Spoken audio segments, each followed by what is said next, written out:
Inihayag ko sa inyo, mga kababayan ko, sa darating na Mayo, tanggapin niyo po ang aking aplikasyon bilang Pangulo ng Pilipinas.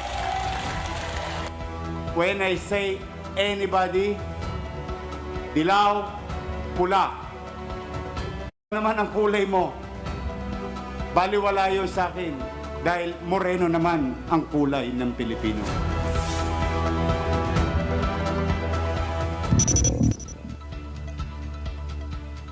You heard Manila City Mayor Isko Moreno finally putting an end to speculations as to what his next move will be. He has formally announced his bid for Malacanang in next year's elections as he banners Aksyon Demokratiko. His running mate, former senatoriable Dr. Willie Ong, vows to provide the best support in the country's fight against COVID-19. Their bid now puts the focus on whether or not other names from the opposition will throw their hat into the race.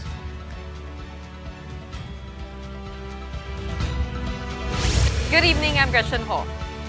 I'm Robbie Alampay. You're watching The Big Story.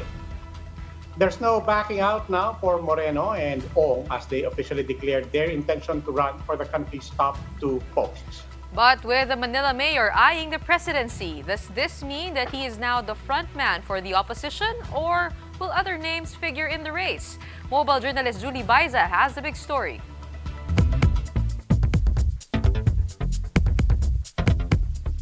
Kasi hindi ko mamukat isipin na squatter,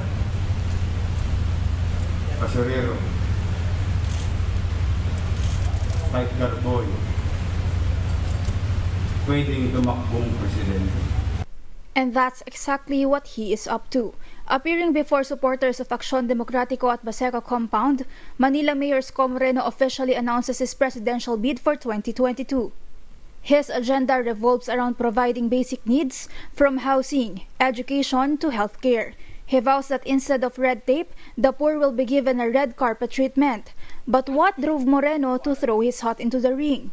Hindi matayog na ambisyon na nagtulak sa aking desisyon. Ito, ngunit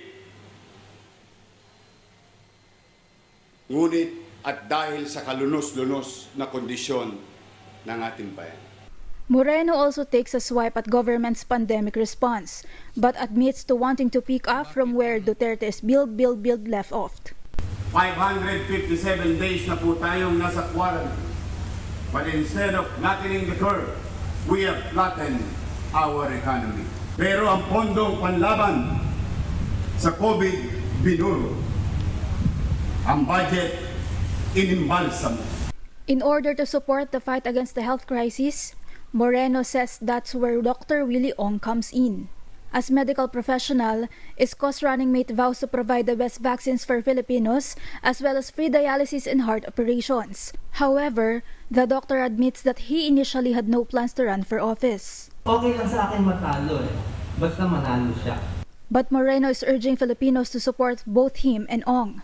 Moreno says he will also try to convince other personalities like Vice President Leni Robredo to support their tandem. Dilaw, pula. O naman ang kulay mo. Baliwala yun sa akin dahil moreno naman ang kulay ng Pilipino. But what's for sure, says Moreno, is that there's no backing out now. The tandem will reveal their senatorial lineup over the next few days. Mobile journalist Julie Baiza, this is One News. Living in squalor as a child, Moreno's narrative fits easily into one of the most common tropes used in Philippine politics. But does this mean guaranteed support from the country's poorest of the poor? Mobile journalist Jacob Lazaro gives us a front seat to that story.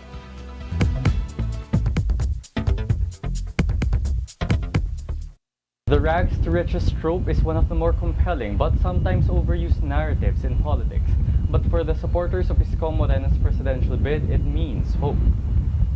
Kasi hindi ko mamukat isipin na squatter, basurero, pwedeng tumakbong presidente.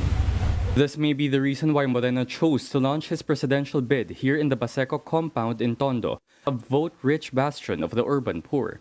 As a child, Moreno lived in a squalor not far from here, scavenging food from garbage. It's the same kind of life for Rogie Reyes. Rogie is in his final year of studying criminology while working part-time to support his family of 5. Nagdidipisor naman din ako dati nung maliit pa ako. Doon lang ako sa may truck. Kung anong gulay yung malaglag sa sako, kukunin ko na yung... Odette Carain, however, is more cautious. She says it's important to know more about the candidate before giving their support.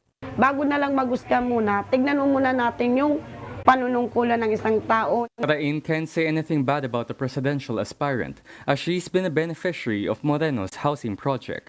But still, she says she remains in the gray area. Kasi hindi ko rin nasabi na anti-Isko ako or pro-Isko ko. Nasa middle lang naman ako. The caution is not without merit. After all, residents here have seen many politicians come a-courting, all of them identifying with the poor, claiming to know what they want and what they need. Politicians come in different shapes, sizes, and stories, so it's important for a voter to know more about the candidate than just the image they project. I am Jacob Lazaro, and we are One News. Mayor Moreno's declaration now also puts the focus on Vice President Leni Robredo, who has been adamant in creating a united opposition for next year's polls. Are talks for a one opposition already over? What's her next move?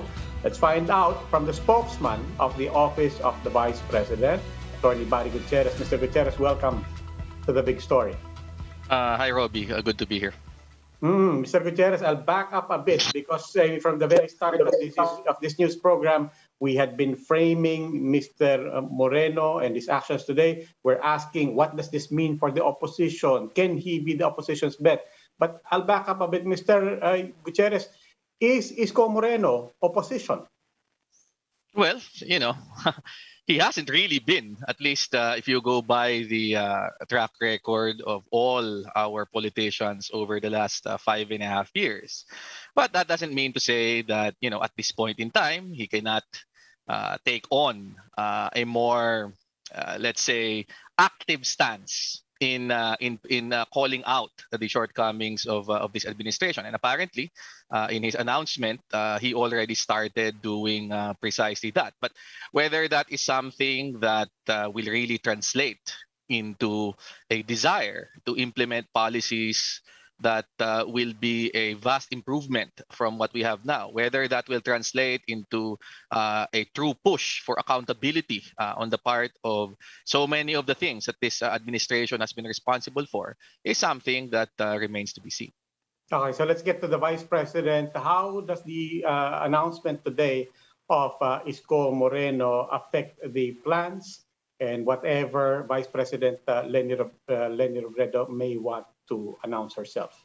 Well, the Vice President has been very clear from the start. Her priority all throughout this entire process of preparing for 2022, in anticipation of the filing of candidacies this October, has been to build the broadest possible alliance for the opposition as possible.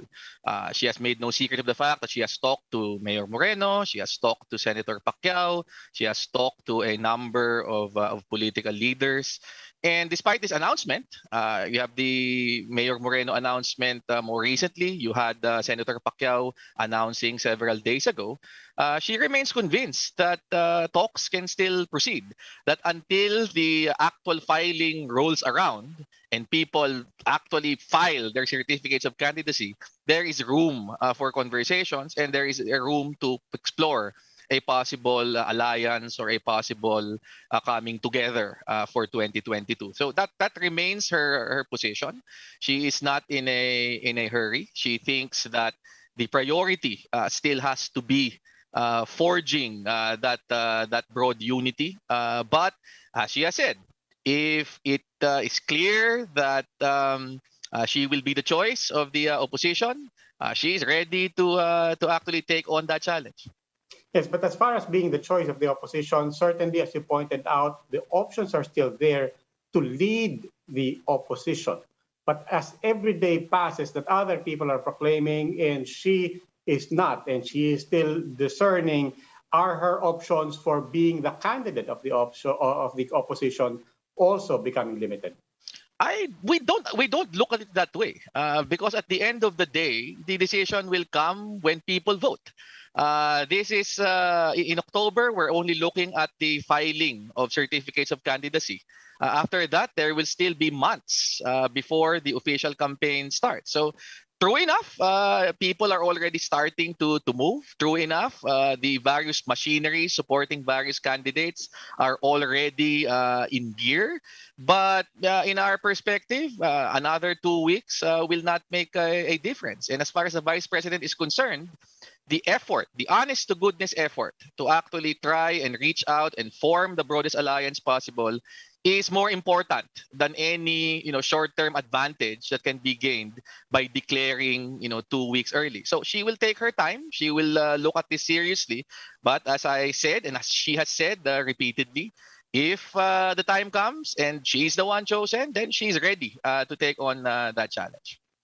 Maraming salamat po, Attorney. Attorney Barry Gutierrez, spokesperson of the Office of the Vice President. Always a pleasure, Robbie. The race for the top 2 posts in 2022 is slowly taking shape. Let's do a quick roundup of the politicians who have declared their bid, as well as those tipped as potential bets.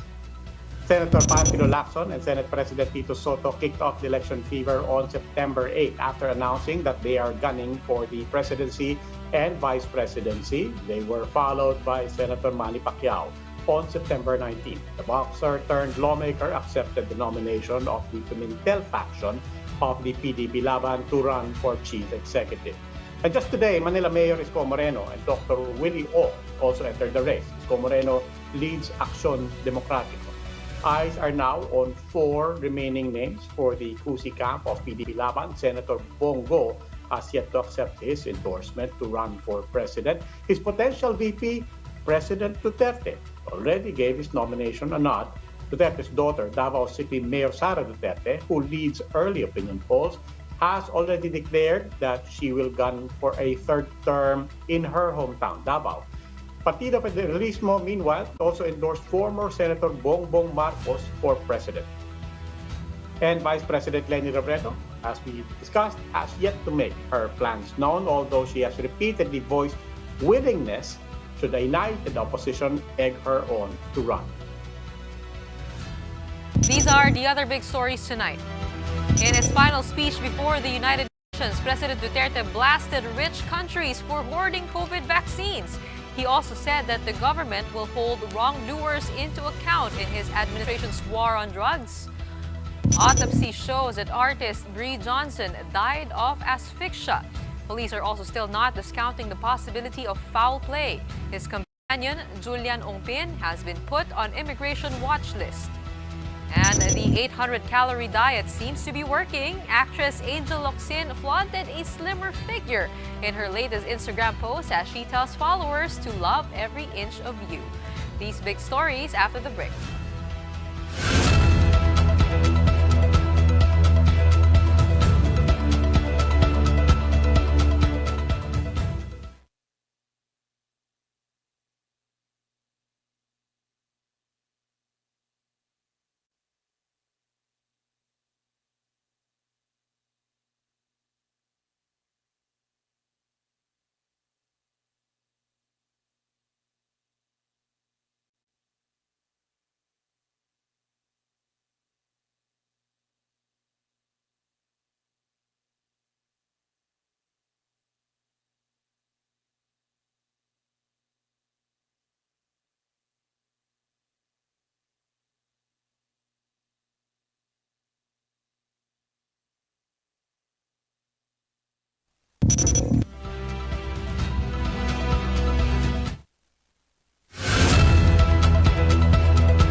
Good evening, you're still watching The Big Story. I'm Robbie Alampay. And I'm Gretchen Ho.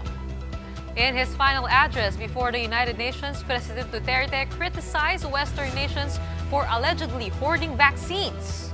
This as the country remains to have one of the lowest vaccination rates in Asia. Mobile journalist Pamela Vasquez gives us a front seat to the story.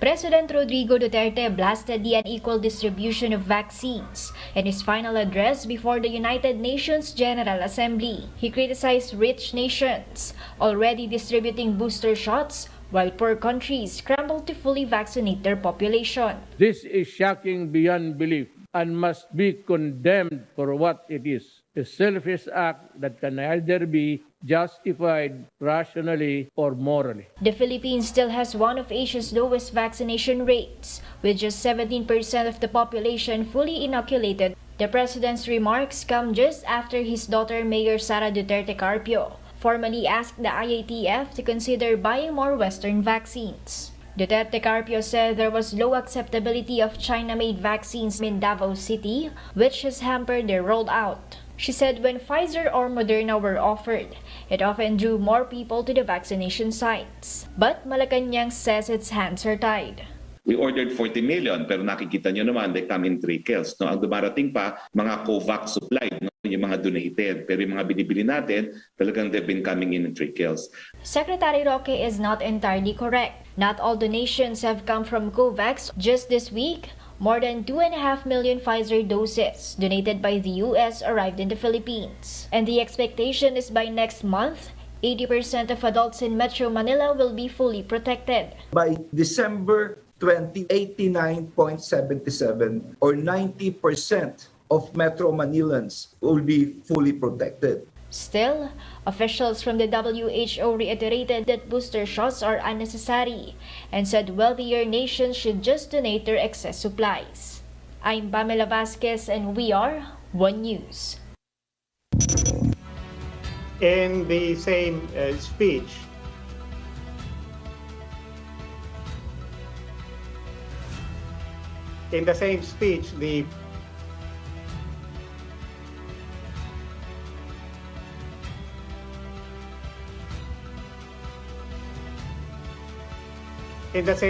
the president also told the UN General Assembly that anyone who goes beyond bounds in his administration's drug war will be held accountable under the law.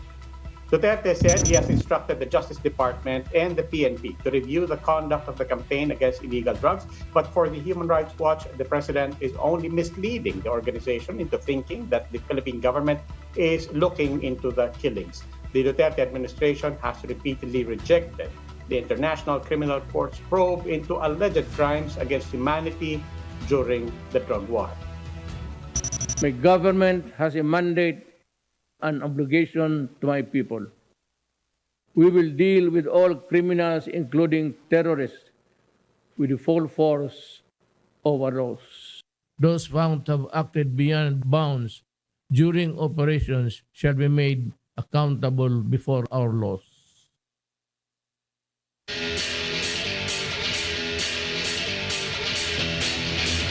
For the big story in sports, in the PBA, the Meralco Bolts officially secured a twice-to-beat advantage in the quarterfinals of the Philippine Cup after a 104-101 victory over the NLEX Road Warriors. The Bolts survived a furious rally by NLEX in the fourth quarter, led by rookie forward Calvin Oftana. Meralco improves to an 8-2 record, while NLEX, who has also secured a quarterfinal slot, moves to 5-6. In the second game, the San Miguel Beermen came out on top against the Alaska Aces 101-100. Marshall Lassiter hit a game-winning three to secure the fourth seed for the Beermen. The Aces, meanwhile, have been eliminated from the quarterfinal race.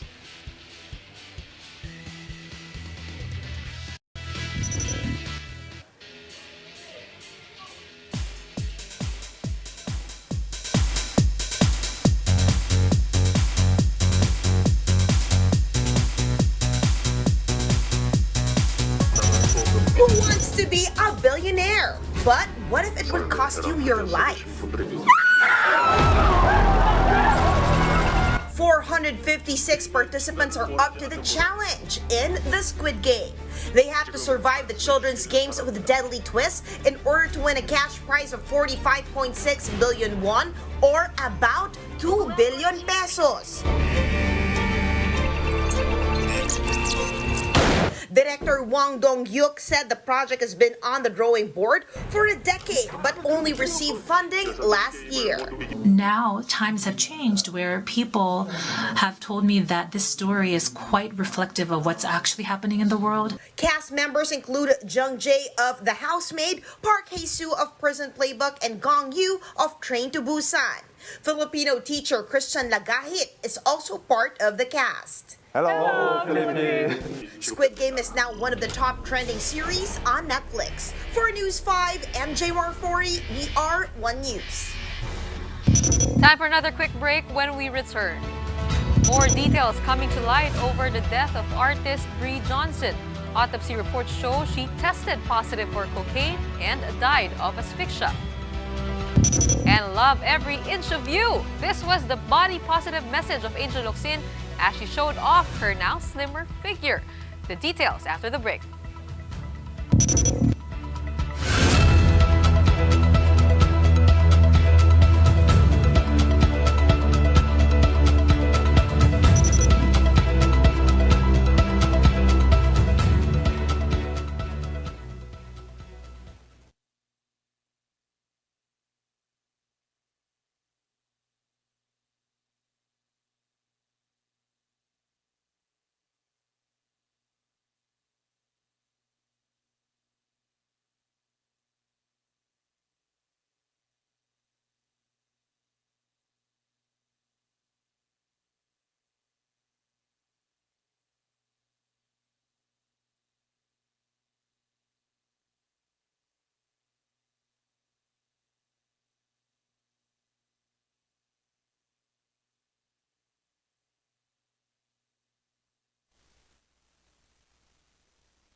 Good evening. You're still watching The Big Story. I'm Robbie Alampay. And I'm Gretchen Ho. Autopsy reports point to asphyxia as the cause of artist Bree Johnson's death. She also tested positive for cocaine. Johnson's boyfriend, meanwhile, has been put on the immigration lookout list as the investigation continues. Ryan Ang with the story. Artist Bree Johnson died of asphyxia or deprivation of oxygen. This is what police autopsy concluded 4 days after she was found unconscious in a hostel in La Union. Yung asphyxia kasi, pagka maaring manggaling sa tatlong situation, yung naghang ka, o kaya in-strangle ka, o kaya yung manual strangulation na nasa harapan mo yung tao, sinasakal ka. They found ligature marks on the neck of the victim, but they can't say just yet if there was a foul play. Autopsy findings also found Johnson positive for cocaine. Chain ng pusa niya. Maaring yun ang ginamit niya. Ngayon, di pa natin talaga may deklara na suicide ito or homicide case ito.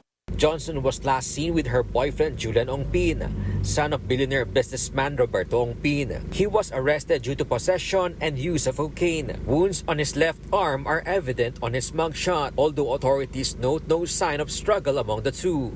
Markings na ito ay caused by nails, no? Nails doon sa CR na sinuotan niya na maliit na window door. Kasi pinasok niya si Brianna sa loob ng CR. Local police are now questioning the order of the provincial prosecutor to release Ongpin pending complete investigation. The Justice Department also said the case may be transferred to another jurisdiction. The apprehension of the respondent doesn't fall under any of the instances of where warrantless arrest is allowed. Ongpin has been put on immigration watch list while a whole departure order against him is pending. Meanwhile, the Johnson family will transfer Bree's body to Quezon City for her wake. For News 5, Ryan Ang, We Are One News.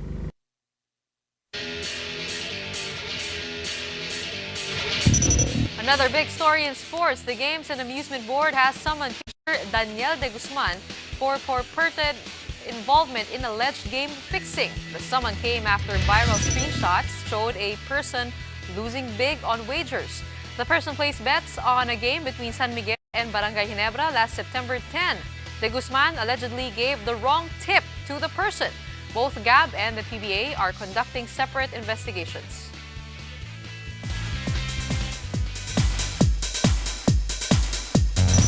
Angel Locsin surprised her fans with new photos of her weight loss journey. On Instagram, Angel shared mirror selfies in workout clothes. Her physique is noticeably leaner. Angel told followers to remember to love every inch of you. She had been body shamed and even appeared on a DepEd module. Angel's friends have shown their love in the comments.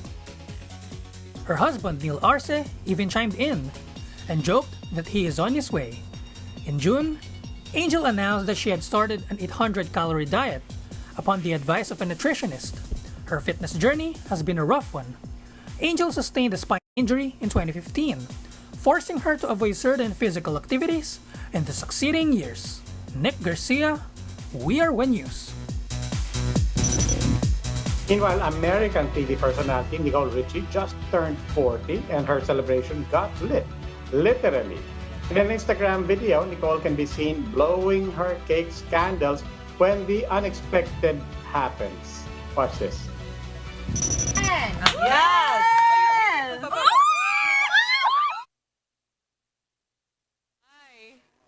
Oh my, just a reminder for everyone to please be careful when you do your TikTok videos. So, ingat lang. Tsaka, I mean, that's happened too many times, di ba? Para for it to be not to be expected. Nakakalimot kasi tayo. Gayahin na lang natin si Angel Locsin, di ba? Picture, tapos body goals. Oo. And love every inch of you. Although, I have to say, 800 calories a day. Grabe. Mahirap yun. O, kamusta naman dyan? Nakaka-800 calories ka naman dyan. I'm trying not to. Kasi nandito ka lang sa kwarto, nakakulong ka lang. Wala kang ibang gagawin kundi magtrabaho. At saka, well, kumain. But, you know, we're trying to be disciplined. O, post ka din ng photo, ah.